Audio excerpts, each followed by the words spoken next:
ಜೀನಾಗೆ ಸಂಪಾದಕತ್ವದಲ್ಲಿ GMS news ಸಾಗರ ಸುತ್ತದ ಆಚೆ ಈಚೆ ಗುರುವಾರದ news ಅಪ್ಡೇಟ್ಗೆ ತಮಗೆ ಸ್ವಾಗತ. ಮುಖ್ಯಾಂಶಗಳು. ಸಣ್ಣ ಹಿಡುವಳಿ ರೈತರ ಜಮೀನು ಮುಟ್ಟುಗೋಲು ಹಾಕಿಕೊಳ್ಳದಂತೆ ರೈತ ಮುಖಂಡ ಎಂಬಿ ಮಂಜಪ್ಪ ಒತ್ತಾಯ. ಜುಲೈ 13ರಂದು ಲಯನ್ ಸಂಸ್ಥೆಯ ನೂತನ ಪದಾಧಿಕಾರಿಗಳ ಪದಗ್ರಹಣ ಎಂದ ಕೃಷ್ಣಮೂರ್ತಿ ಗಡಿಕಟ್ಟೆ.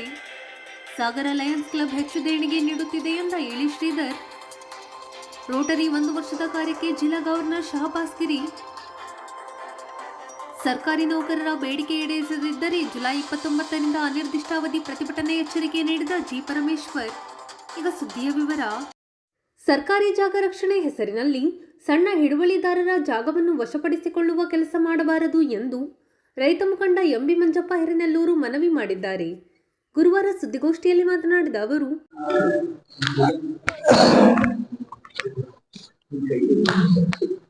ಸರ್, ಮೊನ್ನೆ ಎಲ್ಲರಿಗೂ ನಮಸ್ಕಾರ.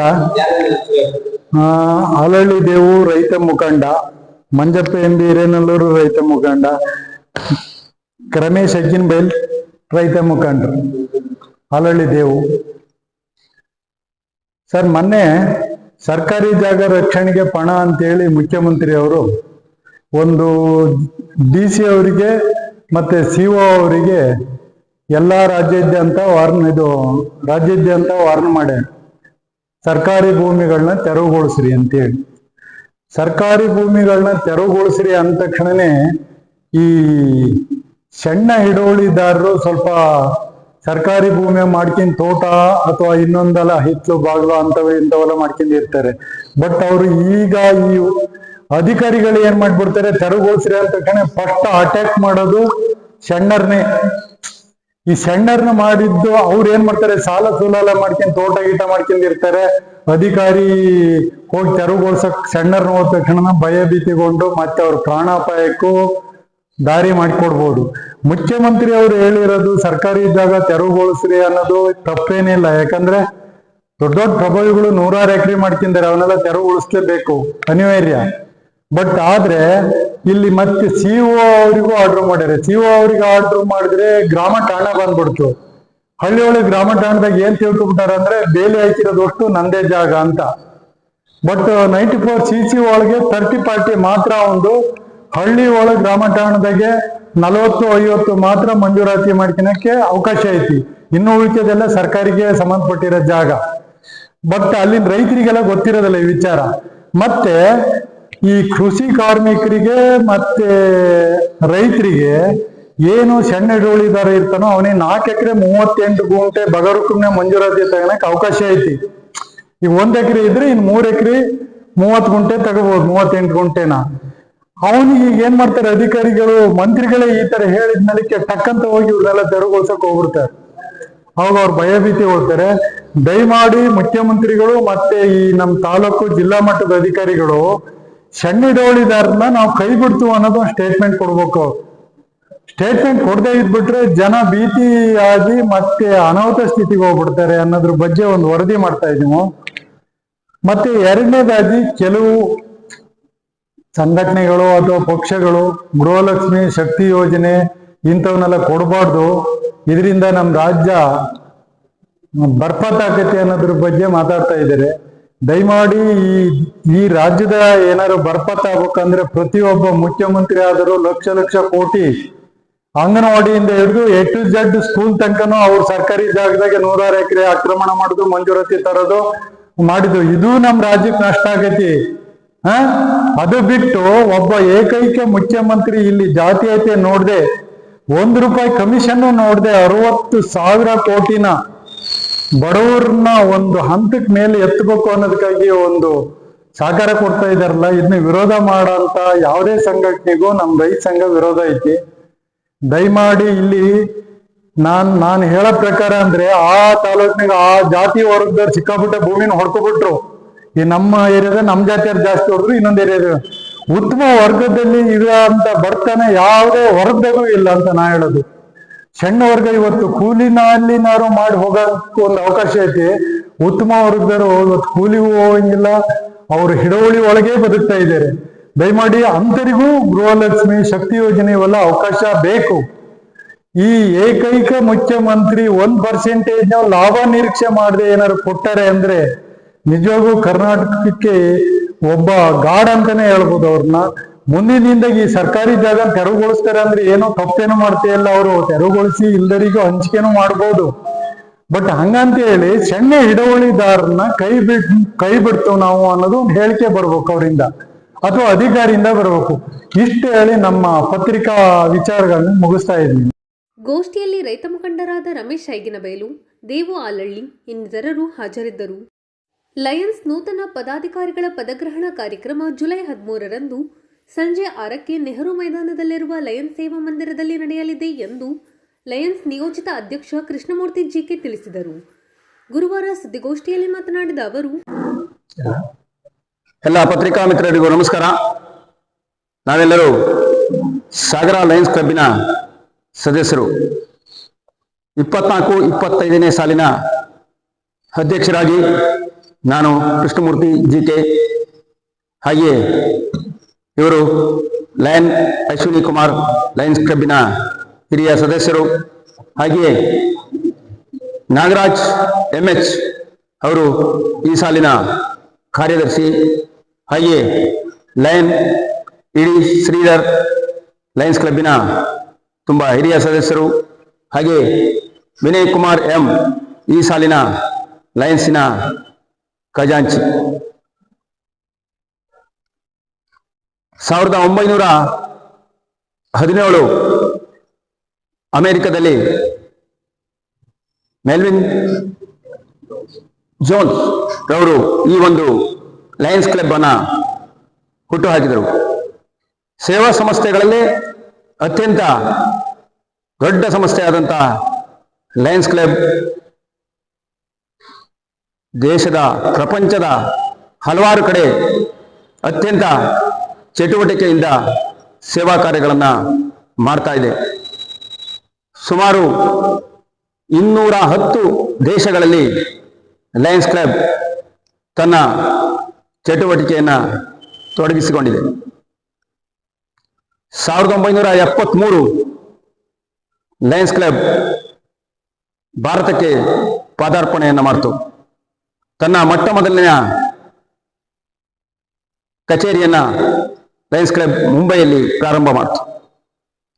1973 ಸಾಗರದಲ್ಲಿ ಮೊಟ್ಟ ಮೊದಲಿಗೆ ಲಯನ್ಸ್ ಕ್ಲಬ್ ಪ್ರಾರಂಭವಾಯಿತು. ಲಯನ್ಸ್ ಕ್ಲಬ್ಬಿನ 1973 ಮುಂಬೈನಲ್ಲಿ ಪ್ರಪ್ರಥಮ 1970 ಮುಂಬೈಲಿ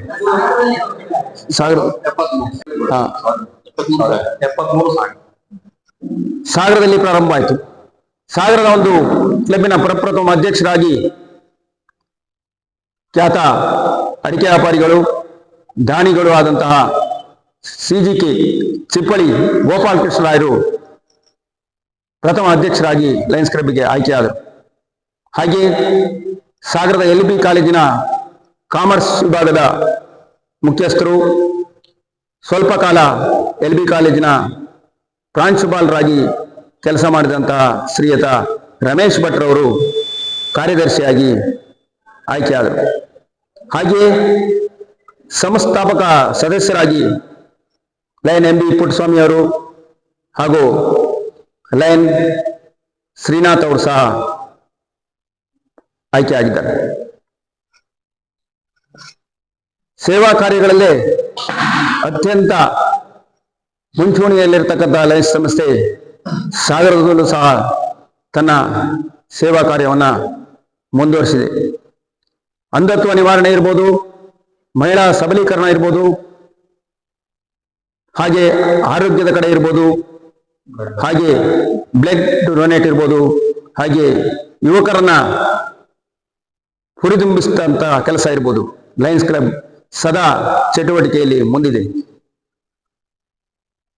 ಲಯನ್ಸ್ ಕ್ಲಬ್ 2 ವರ್ಷ ಹಿಂದೆ ತನ್ನ 50ನೇ ವರ್ಷದ ಗೋಲ್ಡನ್ ಜೂಬಿಲಿಯನ್ನು ಸಹ ಅತ್ಯಂತ ವಿಜೃಂಭಣೆಯಿಂದ ಸಾಗರದಲ್ಲಿ ಆಚರಿಸಿಕೊಂಡಿತ್ತು.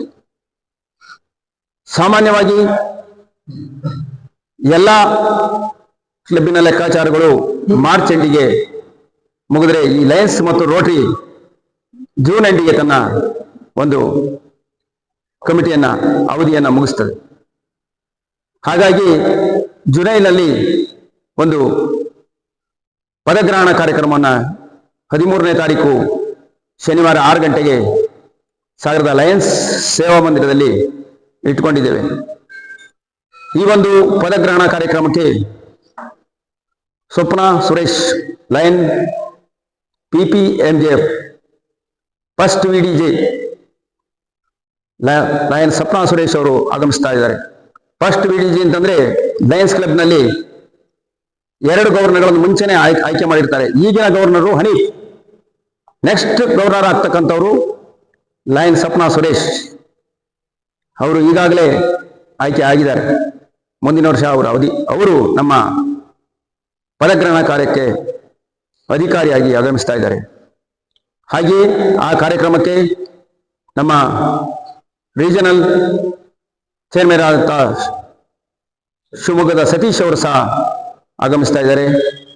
ಹಾಗೆಯೇ ರೀಜನಲ್ ಸೆಕ್ರೆಟರಿಗಳಾದಂಥ ಶಿವಮೊಗ್ಗದ ದೊಡ್ಡಮನಿ ಅವರು ಸಹ ಆಗಮಿಸ್ತಾ ಇದ್ದಾರೆ. ಹಾಗೆಯೇ ಕಾರ್ಯಕ್ರಮಕ್ಕೆ ಮಾಜಿ ಗವರ್ನರ್ಗಳಾದಂತಹ ಸೊರಬದ HS ಮಂಜಪ್ಪನವರು, ಹಾಗೆ ಲಯನ್ ಡಾಕ್ಟರ್ MK ಭಟ್ರು ಸಹ ಈ ಕಾರ್ಯಕ್ರಮಕ್ಕೆ ಆಗಮಿಸಿದ್ದಾರೆ. ಹಾಗೆ ಈ ಒಂದು ಕಾರ್ಯಕ್ರಮಕ್ಕೆ ಸಾರ್ವಜನಿಕರು ಸಹ ಪ್ರೋತ್ಸಾಹವನ್ನು ಕೊಡಬೇಕು. ಪತ್ರಿಕಾಕರ್ತರಾದಂಥ ನೀವೆಲ್ಲರೂ ಸಹ ಈ ಒಂದು ಸೇವಾ ಕಾರ್ಯಕ್ರಮಕ್ಕೆ ಹೆಚ್ಚಿನ ಪ್ರಚಾರವನ್ನು ಕೊಟ್ಟು ನಮ್ಮ ಕಾರ್ಯಕ್ರಮ ಯಶಸ್ವಿಯಾಗಲಿ ಸಹಕರಿಸಬೇಕು. ಹಾಗೆ ನಮ್ಮ 6 ಗಂಟೆಗೆ ಹಾಗೆ ನಮ್ಮ ಒಂದು ಈ ಕಾರ್ಯಕ್ರಮಕ್ಕೆ ನಮ್ಮ ನಿಕಟಪೂರ್ವ ಅಧ್ಯಕ್ಷರಾದಂತಹ ಶ್ರೀಮತಿ ಪ್ರಭಾವತಿ ಶ್ರೀಧರ್ ಅವರು ಆಗಮಿಸಬೇಕಿತ್ತು. ಕಾರಣಾಂತರದಿಂದ ಆಗಮಿಸಲಿಲ್ಲ. ಈ ಸಾಲಿನಲ್ಲಿ ಅವರು ಸಹ ಝೋನ್ ಚೇರ್ಮನ್ ಸಹ ಆಗಿದ್ದಾರೆ. ಅವರು ಸಹ ನಮ್ಮ 13ನೇ ತಾರೀಕು ನಡೀತಕ್ಕಂತಹ ವೇದಿಕೆ ಕಾರ್ಯಕ್ರಮದಲ್ಲಿ ಇರ್ತಾರೆ ಅಂತ ಹೇಳಲಿಕ್ಕೆ ಹೆಮ್ಮೆ ಪಡ್ತೇನೆ. ಎಲ್ಲರಿಗೂ ನಮಸ್ಕಾರ. ಲಯನ್ಸ್ ಹಿರಿಯ ಸದಸ್ಯ ಶ್ರೀಧರ್ ರೆಡ್ಡಿ ಮಾತನಾಡಿ 1.5 ಮಿಲಿಯನ್ 14.5 ಲಕ್ಷ ಜನ ಸದಸ್ಯರಿದ್ದಾರೆ. 45,000 ಹೆಚ್ಚಿನ ಕ್ಲಬ್ಗಳಿವೆ. 45,000 ಕ್ಲಬ್ಗಳಲ್ಲಿ ಜುಲೈ ಮೊದಲು ಮತ್ತು 2ನೇ ವಾರ 45,000 ಜನ ಹೊಸ ಅಧ್ಯಕ್ಷರಾಗಿ ಆಯ್ಕೆಯಾಗ್ತಾರೆ. ಅದು ಆಗ್ಲೇಬೇಕು, ಅದು ಮ್ಯಾಜಿಕ್. ಅದು ಜುಲೈ ತಿಂಗಳಲ್ಲಿ 45,000 ಜನ ಹೊಸ ಅಧ್ಯಕ್ಷರು ಜುಲೈ 2ನೇ ವಾರದಲ್ಲಿ ಲಯನ್ಸ್ ಸಂಸ್ಥೆ ಸೇರ್ಪಡೆ ಆಗ್ತಾರೆ. ಬಹಳ ಮುಖ್ಯವಾಗಿ ಒಂದು ವಿಷಯ ಸ್ನೇಹಿತರೆ ನೀವು ಗಮನ ತರಬೇಕು. ಈ ಲಯನ್ಸ್ನ ಸೇವಾ ಕಾರ್ಯಕ್ರಮಗಳಿಗೆ LC ಆಗಿದೆ, ಲಯನ್ಸ್ ಕ್ಲಬ್ ಇಂಟರ್ನ್ಯಾಷನಲ್ ಫೌಂಡೇಶನ್ ಅಂತ ಒಂದು ದೊಡ್ಡ ನಿಧಿ, ಸೇವಾ ನಿಧಿ. ಆ ದುಡ್ಡನ್ನು ಯಾವುದಕ್ಕೂ ಬೇರೆ ಉಪಯೋಗಿಸಿಲ್ಲ. ನಮ್ಮ ಒಂದು ಖಂಡದಕ್ಕೆ ಏನೇ ಕೊರೋನಾ ಇರ್ಬೋದು, ಸುನಾಮಿ ಇರ್ಬೋದು, ಆರೋಗ್ಯ ದೊಡ್ಡ ಸಮಸ್ಯೆಗಳಾಗಿರ್ಬೋದು, ಎಲ್ಲ ಪ್ರತಿ ದೇಶಕ್ಕಿಂತ ಡೆವಲಪಿಂಗ್ ಕಂಟ್ರಿಗೆ ತುಂಬಾ ದುಡ್ಡು ಕೊಡ್ತಾರೆ. ಒಂದು ಕೊರೋನಾ ಟೈಮ್ನಲ್ಲಿ ನಮಗೆ $1.5 ಬಿಲಿಯನ್ ಲಯನ್ಸ್ ಕ್ಲಬ್ ಇಂಡಿಯಾ ಕೊಟ್ಟು ಸುಮಾರು 150 ಕೋಟಿ ರೂಪಾಯಿ. ಅಂದ್ರೆ ಈ ತರ ಹಣಗಳು ಸಿಕ್ಕಾಪಟ್ಟೆ ಬಂದಿದೆ. ಇವತ್ತು ಬರ್ತಾ ಇದೆ, ಹಣಗಳು ಕೊಡ್ತಾರೆ, ಗೊತ್ತಾಗೋದಿಲ್ಲ, ವಿಚಾರ ಲಯನ್ಸ್ ಬುಲೆಟ್ ಮಾತ್ರ ಕೊಡ್ತಾ ಇರ್ತದೆ, ಸರ್ಕಾರ ಕೊಡ್ತದೆ ಅಲ್ಲ. ಆದ್ರೂ ಕೂಡ ನಮ್ಗೆ ಈ ಸಾರಿ 18% GST ಹಾಕಿದ್ದಾರೆ ಸರ್ಕಾರ. ಇದು ಸೇವಾ ಸಂಸ್ಥೆ ಜಗತ್ತಿನಲ್ಲಿ 220 ದೇಶದಲ್ಲಿ ನಮ್ಮ ದೇಶ ಮಾತ್ರ ಇದು GST ಕೊಡ್ತಕ್ಕಂಥ ನಮಗೆ ಸಂಭವ ಬಂದಿದೆ. ಈ ಸಾರಿ 18% ಕೊಡ್ಬೇಕು ಎಲ್ಲಾ transaction.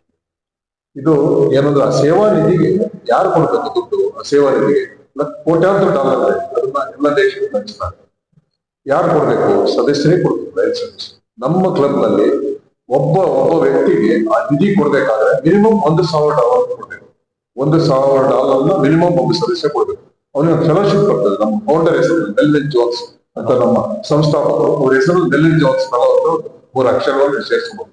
MGF Ashwini Kumar, PMGF ಮತ್ತೊಂದು $1,000 PMGF ಅಂತ ಕೊಡ್ತದೆ, ಪ್ರಾಸ್ಪೆಕ್ಟಿವ್ ಪ್ರೋಗ್ರೆಸಿವ್ MGF ಅಂತ. ಈ ರೀತಿ ಹಣವನ್ನು ಯಾರು ಕೊಡ್ಬೇಕು? ನಾವು ಕೊಡ್ಬೇಕು. ನಮ್ಮ ಕ್ಲಬ್ ವಿಶೇಷವಾಗಿ ಸಾಗರದಲ್ಲಿ ಸುಮಾರು 25 ಜನರು ನಾವು ಸುಮಾರು 20 ಲಕ್ಷ ರೂಪಾಯಿ ಹಣ ಕೊಟ್ಟಿದ್ದೇವೆ. ನಾನು ಮೊನ್ನೆ $4,000 ಕೊಟ್ಟಿದ್ದಾರೆ. ಅಶ್ವಿನಿ ಕುಮಾರ್ ಒಬ್ಬರೇ $2,000 ಕೊಟ್ಟಿದ್ದಾರೆ. MP ಪುಟ್ಟಸ್ವಾಮಿ $3,000 ಕೊಟ್ಟಿದ್ದಾರೆ. ಅಂದ್ರೆ ಈ ರೀತಿ ನಮ್ಮ ಕ್ಲಬ್ ಬಹಳ ವಿಶೇಷವಾಗಿ 20 ಲಕ್ಷ ರೂಪಾಯಿ ಹಣ ಲಯನ್ಸ್ ಸೇವಾ ನಿಧಿ ಕೊಟ್ಟಿದೆ, ಸೇವಾ ಕಾರ್ಯಕ್ರಮ. ಇದೊಂದು ದೊಡ್ಡ ಕೊಡುಗೆ. ದಯಮಾಡಿ ತಾವು ಗಮನಿಸಬೇಕು. ಇದು ನಮ್ಮ ಸಾಗರ ಕ್ಲಬ್ಬಿನ ಒಂದು ವಿಶೇಷ. ಇನ್ನೂ ಕೂಡ ನಾವು ಈ ವರ್ಷ ಕೂಡ ಕೊಡಲಿದ್ದೇವೆ ಸುಮಾರು $4,500 ಹಣವನ್ನು ಸೇವಾ ನಿಧಿ ಕೊಡ್ತೇವೆ. ಸೇವಾ ನಿಧಿ ಯಾವತ್ತೂ ಇಂಥ ದೇಶಗಳಿಗೆ ಅಪಾರವಾದ ಹಣವನ್ನ ಆ ಸಂದರ್ಭಗಳನ್ನು ಕೊಟ್ಟುಕೊಂಡು ಬಂದಿದೆ. ಹಾಗಾಗಿ ಸಾಗರ ಸಂಸ್ಥೆ ಒಂದು ಮಂಚೂಣಿಯಲ್ಲಿರ್ತಕ್ಕಂಥ ಲಯ ಸಂಸ್ಥೆ. ನಮ್ಮ ಜಿಲ್ಲೆಯಲ್ಲಿ ಏನು ನಮ್ಮ ಚಿತ್ರದುರ್ಗದ ದಾವಣಗೆರೆ ಮತ್ತು ಶಿವಮೊಗ್ಗ ಜಿಲ್ಲೆಯಲ್ಲಿ ಸೇರಿದಂತ ನಮ್ಮ ಲಯ ಜಿಲ್ಲೆ ಉಡುಪಿ ಜಿಲ್ಲೆಯನ್ನು ಸೇರಿದಂತೆ ನಮ್ಮದೊಂದು ವಿಶೇಷವಾದ ಒಂದು ಸ್ಥಾನಮಾನವನ್ನು ನಮ್ಮ ಜಿಲ್ಲೆ ಪಡ್ಕೊಂಡಿದೆ ಅಂತ ನನಗೆ ಹೆಮ್ಮೆ ಅನಿಸ್ತದೆ. ನಮಸ್ಕಾರ. 25,000 ಪ್ರತಿ ವರ್ಷ ಕೊಡ್ತಾರೆ. ನಾವು ಕೂಡ ಅನೇಕ ಸಹಾಯ ಮಾಡಿದ್ವಿ. ಈ ಸಾರಿ ಅಂತಾರಾಷ್ಟ್ರೀಯ ಸಂಸ್ಥೆ ಗುರುತಿಸಿ ಅಂತಾರಾಷ್ಟ್ರೀಯ ಬುಲೆಟಿನ್ ನಲ್ಲಿ 2,25,000 ಹೋಗ್ತಾಗ್ತದೆ. ನನ್ನ ಮನೆಯ ಅಧ್ಯಕ್ಷತೆಯಲ್ಲಿ ಆಗಿರೋದು ಅಲ್ಲಿ ಅವರು ಒಂದು ಪುಟವನ್ನು ಕೊಡ್ತಾರೆ ನಮಗೆ. ಇಡೀ ದೇಶದಲ್ಲಿ ಒಂದು ವರ್ಷ 17 ಜನ ಮಾತ್ರ ಅವಕಾಶ ಕೊಡ್ತಾರೆ. ಈ ಒಂದು ನಮ್ಮ ದೇಶದಲ್ಲಿ 7,000 ಕ್ಲಬ್ಗಳಲ್ಲಿ 17 ಜನ ಮಾತ್ರ ವರ್ಷಕ್ಕೆ ಅವಕಾಶ. ಆದ್ರೆ ನಮ್ಮ ಅವಕಾಶ ವೆಬ್ಸೈಟ್ ಇಡೀ ಪುಟದ ಒಂದು ಆ ಒಂದು ಲಯನ್ಸ್ ಇಂಟರ್ನ್ಯಾಷನಲ್ ಮ್ಯಾಗ್ಝಿನ್ ಕೊಡ್ತಾರೆ. ಆದ್ರೆ ಒಳ್ಳೆ ಸೇವಕ ಪರ್ಮನೆಂಟ್ ಈಗ ಅವರ ಇರೋವರೆಗೂ ಆ ಸದಸ್ಯರು ನಮ್ಮ ಅವ್ರು ಇನ್ನೂ ಒಳ್ಳೆ ಪ್ರಾಯದವರು ಜೀವಮಾನ ಇಡೀ ಪ್ರತಿ ವರ್ಷ 25,000 ನನ್ನ ಮಗಳು ಹುಟ್ಟಿದಂತ ದಿವಸ ಅಲ್ಲಿ ಅದಕ್ಕೆ ಕೊಡ್ತಾರೆ. ನಾವು ಕೂಡ ಪ್ರತಿ ವರ್ಷ ನಮ್ಮ ಸೇವೆಯನ್ನು ಈ ವರ್ಷ ಕೊಟ್ಟಿದ್ದೇವೆ ಮತ್ತು ಕೊಡ್ತಾ ಬರ್ತೇವೆ. ಈ ರೀತಿ ಈ ತರ ಕಾರ್ಯಕ್ರಮವನ್ನು ತಗೊಳ್ತಾ ಇದ್ದೇವೆ. ನಮ್ಮ ರೀತಿಯಲ್ಲಿ ಎಷ್ಟು ಸಾಧ್ಯ ಮಾಡ್ತಾ ಇದ್ದೇವೆ. ಗೋಷ್ಠಿಯಲ್ಲಿ ಅಶ್ವಿನಿ ಕುಮಾರ್, ನಾಗರಾಜ್ ಎಂಎಚ್, ವಿನಯ್ ಕುಮಾರ್ ಎಂ ಇನ್ನಿತರರು ಹಾಜರಿದ್ದರು. ಕಳೆದ ಸಾಲಿನಲ್ಲಿ ರೋಟರಿ ಸಂಸ್ಥೆ ಅತ್ಯುತ್ತಮವಾಗಿ ಕೆಲಸ ಮಾಡಿದೆ. 1 ವರ್ಷದ ಕೆಲಸ ರೋಟರಿ ಸಂಸ್ಥೆಯಲ್ಲಿ ದಾಖಲಾರ್ಹವಾದ ಕೆಲಸ ಎನ್ನಿಸಿಕೊಂಡಿದೆ ಎಂದು Rotary foundation district chairman doctor P Narayan ತಿಳಿಸಿದರು. ಸಾಗರದ ರೋಟರಿ ಭವನದಲ್ಲಿ ಬುಧವಾರ 2024-25ನೇ ಸಾಲಿನ ನೂತನ ಪದಾಧಿಕಾರಿಗಳ ಪದಗ್ರಹಣ ಕಾರ್ಯಕ್ರಮದಲ್ಲಿ ಪಾಲ್ಗೊಂಡು ಅವರು ಮಾತನಾಡುತ್ತಿದ್ದರು. ರೋಟರಿಯ ಪರವಾಗಿ ಅಭಿನಂದನೆ ಹೇಳೋದಕ್ಕೆ ಅವಕಾಶ. ಎಷ್ಟೆಲ್ಲ ಒಳ್ಳೆಯ ಕೆಲಸ ಮಾಡಿದೆ. ಆ ಒಳ್ಳೆಯ ಕೆಲಸಗಳ ಒಂದು ವಿಶ್ಲೇಷಣೆ ಮಾಡಿದಾಗ ನನಗನ್ನಿಸ್ತು, ಯಾರಾದ್ರೂ ಇದು ಮಾಡಿದಂತ ಒಳ್ಳೆ ಕೆಲಸ 1 ವರ್ಷ ರೋಟರಿಯಲ್ಲಿ ಮಾಡಿದ್ರು, ಇದನ್ನೇ ವಸ್ತುವನ್ನಾಗಿ ಇಟ್ಕೊಂಡು ಯಾವ್ದಾದ್ರು ಒಂದು ವಿಶ್ವವಿದ್ಯಾಲಯಕ್ಕೆ ಒಂದು ಪ್ರಬಂಧವನ್ನು ಮುಗಿಸಿದರೆ ಖಂಡಿತ ಅದಕ್ಕೆ ಸಮತ್ವೇ ಸಿಗ್ತದೆ ಅನ್ನುವಂಥ ಭರವಸೆ. Madam congratulations. ಯಾವತ್ತೂ ಸಾಗರದ ಜನ ನೆನಪು ಇಡಬೇಕಾದ ಕೆಲಸವನ್ನು ಮಾಡಿದ್ದೀವಿ. ಅದಕ್ಕಾಗಿ ಮತ್ತೊಮ್ಮೆ ನಿಮಗೆ ಅಭಿನಂದನೆ ಹೇಳ್ತಾ,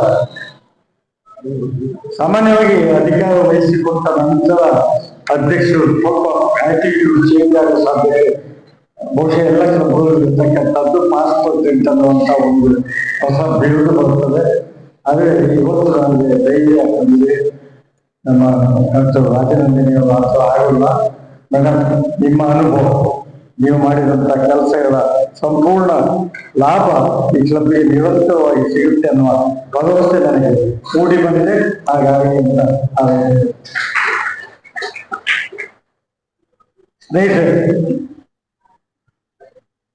ಈ ಜುಲೈ ತಿಂಗಳ ಮೊದಲ ವಾರದಲ್ಲಿ ಇಡೀ ರೋಟರಿಯ ಪ್ರಪಂಚದಲ್ಲಿ ಒಂದು ದೊಡ್ಡ ಮ್ಯಾಜಿಕ್ ಇದೆ.